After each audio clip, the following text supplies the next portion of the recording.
Hello everybody, welcome back to Wardy's Works, and more issues as usual with the Range Rover Evoque. Since we've had it, to be fair, it's been issue after issue after issue. When you solve one thing, another thing comes up, but that's probably every car, to be honest with you. Something happens, you know, when they've done 100,000 miles, it's going to happen. This is the problem today. So you can't see it at the moment, but we've got an engine management light on, so there's one problem. The problem are twofold at the moment: engine management light, and when you start driving, it comes up with adaptive dynamic suspension fault or something like that. Special programs off. Look, not available. So we've got things that aren't available. So we're gonna have to plug it in and find out why we've got issues and why the special programs are off. There you can see. You get the big orange triangle on the dashboard when you start driving, saying that the dynamic thing don't work. So what we're going to do is that's the terrain response, all that sort of stuff down there. So when you go through that, you press them buttons, it should light up different ones here, snow, all that sort of stuff, your four-wheel drive. But when you press it, you get where am I? You won't let me press it at all now, but normally when you press that, you get special programs off, like you did say. So first thing to do is the trusty old, had it for 8 years, iCar Soft. I might buy a new one of these at some point. There it is. I might buy a new one of these at some point, because it seems like we're using it quite often. I do need something for the Bentley as well, because that throws up a few faults occasionally.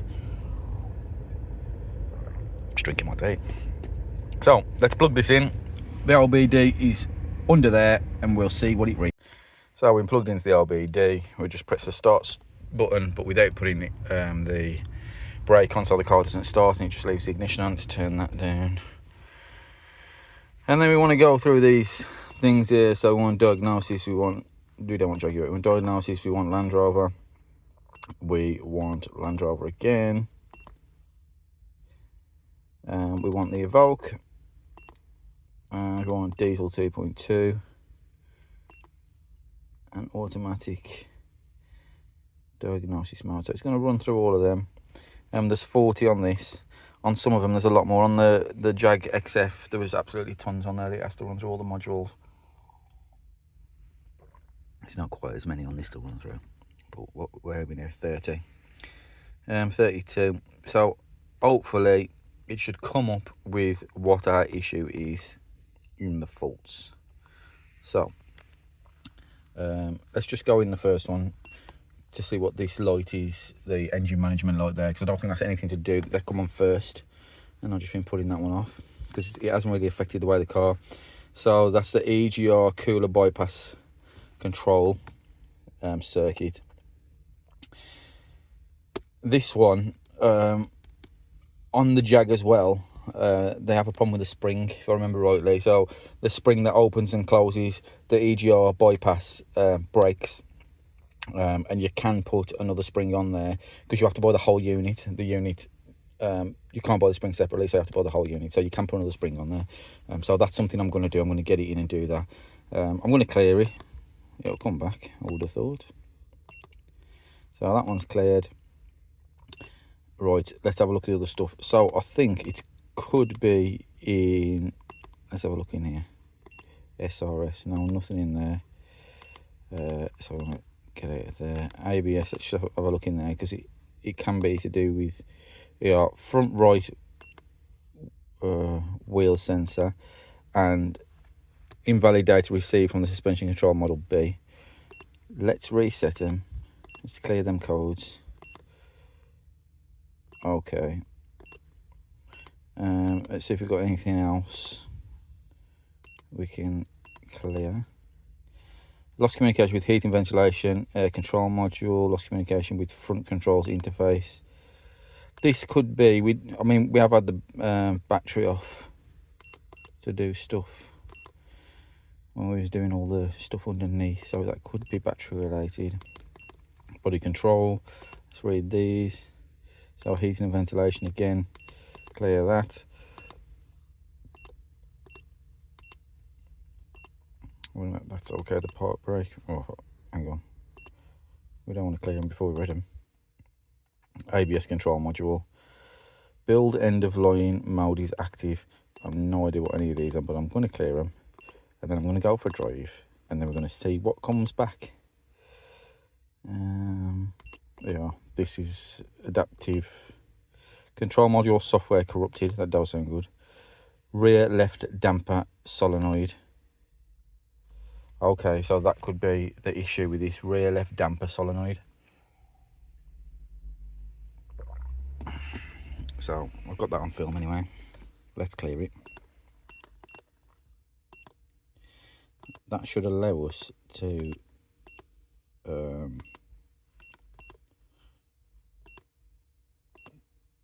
drive without it on now and use the special programs. Battery voltage. A lot of stuff there. That could all be, like I say, battery related. So let's clear all that. It's worth going through your car sometimes just to see what faults you've got and clear them if you had flat batteries and things like that. But I'll put a link in the description to the newer version of this on Amazon. And if you buy through Amazon, we get a little bit out of it. Helps the channel. Oh god, we got loads. Look at this. Yeah, another one, suspension control B.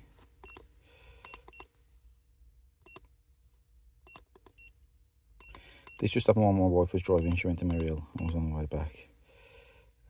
Yeah, look, we've got a door module problem with some as well, because sometimes it don't lock. Left turn signal circuit, I don't know what that's talking about, because that's the indicators work. Was that not in door? Passenger's door module? Maybe that's something to do with the one that's under the mirror. Driver's door module, let's have a look at this one. Yeah, driver's door locking motor. So this is probably the one that's causing the issues with the car not being able to lock. Driver's door central locking motor, rear door drive side central locking motor. I've done one of these doors, but I can't remember which one it is. I think it was the passenger side. So that's something else I'm going to have to look at. Okay. What else we got?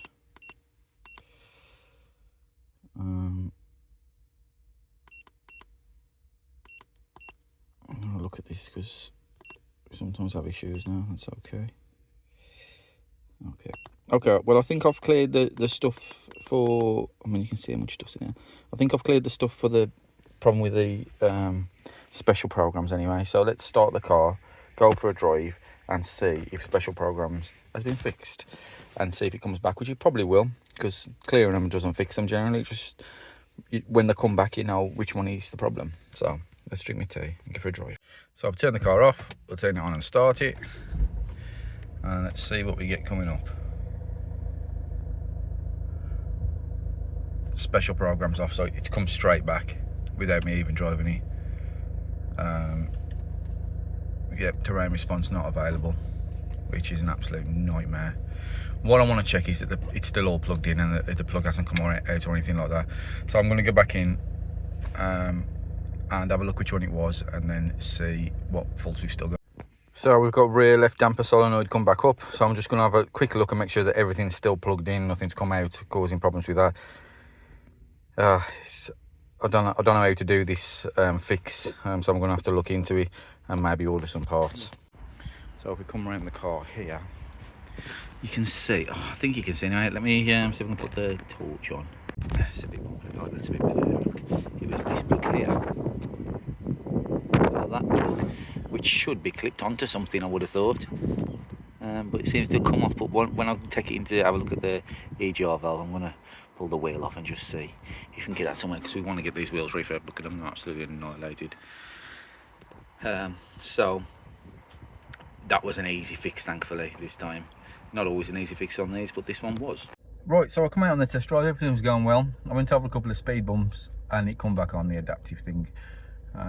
So turns out I've just gone to unplug it and plug it back in just to check it, and the plug just fell off. So obviously these connections here on the end of there have sort of rotted off, I think. So that's where the connection problem was. And when I was wiggling the plug about, obviously unplugging it, plugging it back in, I made another connection. Was okay, gone over a speed bump, it's moved. But I was just pulling on the plug. As the plug come out of the other plug, the end come off. So that shows that that's the problem. So going to have to either get another one of these plugs. Maybe I can just buy this end and solder it onto the wires. I don't know. We'll see. But I'll get another plug. Whether I do it in this video or another video, we'll find out. But that is the issue. Right, so it seems as though the problem with the dynamic suspension was the actual plug. I went for a drive, went over a speed bump, it came back on. Well, I'm pretty sure I put that in a video, but I'm not 100% sure. So what I'm going to do is I'm going to use a couple of these, and I'm going to cut the plug off, and I'm going to just solder it on, because I want to 100% check that it is definitely this connection between the plug before I go buying it, because it's about 70 quid for a new full wire from the sensor on the shock into the car. So I'm gonna cut it off and do this first. We'll see what happens. So I'm gonna try and do it through the wheel, because I could be bothered taking the wheel off. So there's my little things there. Really, I should. How long is that? Not very long. Where's the other one? Right. So I've soldered.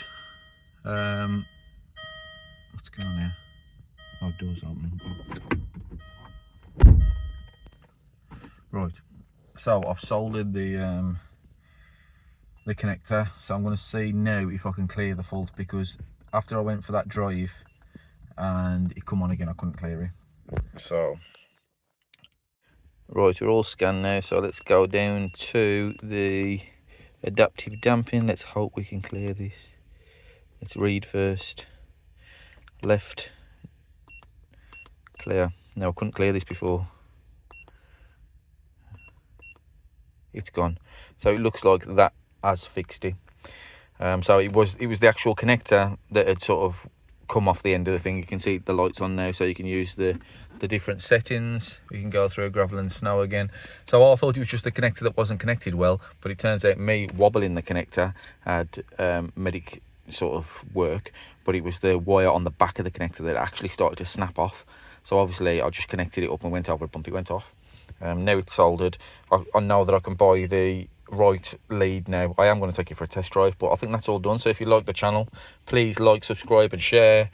We're over 4,000 subscribers, so please carry on subscribing. It costs nothing and it helps the channel. I'll see you in the next